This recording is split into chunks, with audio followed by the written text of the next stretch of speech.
lagi ya di channelnya Santi Alfahar Family.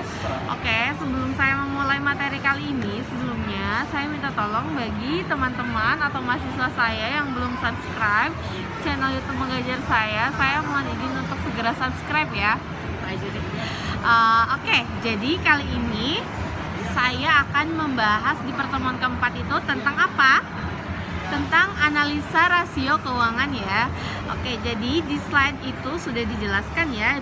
Jadi kalau rasio keuangan itu ada 6 rasio ya. Di antaranya adalah yang pertama rasio likuiditas, terus yang kedua itu adalah rasio aktivitas, terus yang ketiga itu adalah rasio liabilitas, yang keempat itu adalah rasio kemampuan menghasilkan laba, yang kelima itu adalah rasio pertumbuhan, dan yang keenam itu adalah rasio penilaian.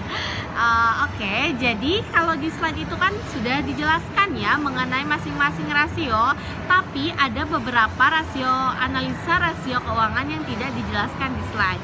Nah, di sini saya ingin coba menambahkan sedikit saja materi tambahan tentang analisa rasio keuangan yang tidak dijelaskan di slide. Salah satu analisa rasio keuangan yang tidak dijelaskan yaitu adalah mengenai rasio pertumbuhan atau yang disebut dengan growth ratio. Oke, langsung saja. Jadi, menurut saya di sini ingin bicara pengertian dari rasio pertumbuhan menurut para ahli ya. Jadi, menurut para ahli, rasio pertumbuhan, para ahlinya di sini adalah menurut Fahmi ya, Fahmi 2014. Jadi, rasio pertumbuhan itu apa? Rasio pertumbuhan adalah rasio yang mengukur seberapa besar kemampuan perusahaan dalam mempertahankan posisinya di dalam industri dan dalam perkembangan ekonomi secara umum. Nah, di dalam rasio pertumbuhan ini kita bisa lihat dari berbagai segi atau dari penjualan. Selain itu juga dapat dihitung menggunakan EAT. EAT itu apa? EAT adalah earning after tax. Selain itu bisa juga dihitung dengan menggunakan laba per lembar saham atau dividen per lembar saham dan harga pasar per lembar saham.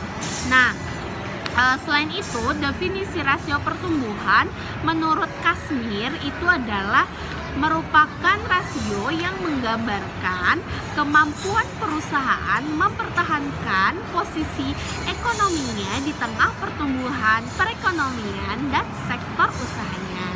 Selain itu, menurut Sofyan 2013, rasio pertumbuhan merupakan presentasi pertumbuhan pos-pos perusahaan dari tahun ke tahun. Rasio ini terdiri atas kenaikan penjualan, kenaikan laba bersih, earning per share, dan kenaikan dividen per share.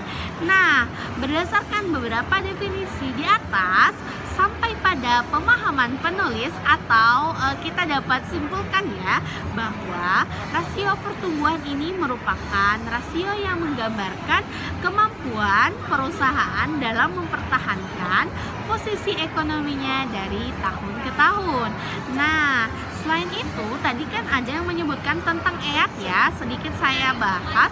Jadi yang dimaksud dengan EAT itu adalah EAT itu kan tadi earning after tax ya, artinya laba bersih setelah pajak. Nah, untuk cara menghitung EAT itu kita bisa menggunakan rumus EAT sama dengan penjualan bersih atau omset dikurang semua biaya dan pajak. Jadi intinya EAT itu adalah laba bersih. Oke, mungkin itu saja sedikit materi tambahan dari saya mengenai rasio keuangan dari rasio analisa rasio pertumbuhan. Saya mohon maaf jika dalam penyampaian saya masih terdapat banyak kekurangan, tetapi saya berharap semoga video materi tambahan yang saya sampaikan ini bermanfaat ya. Oke, baik, mungkin itu saja yang bisa saya sampaikan. Wassalamualaikum warahmatullahi wabarakatuh. Selamat siang, bye bye.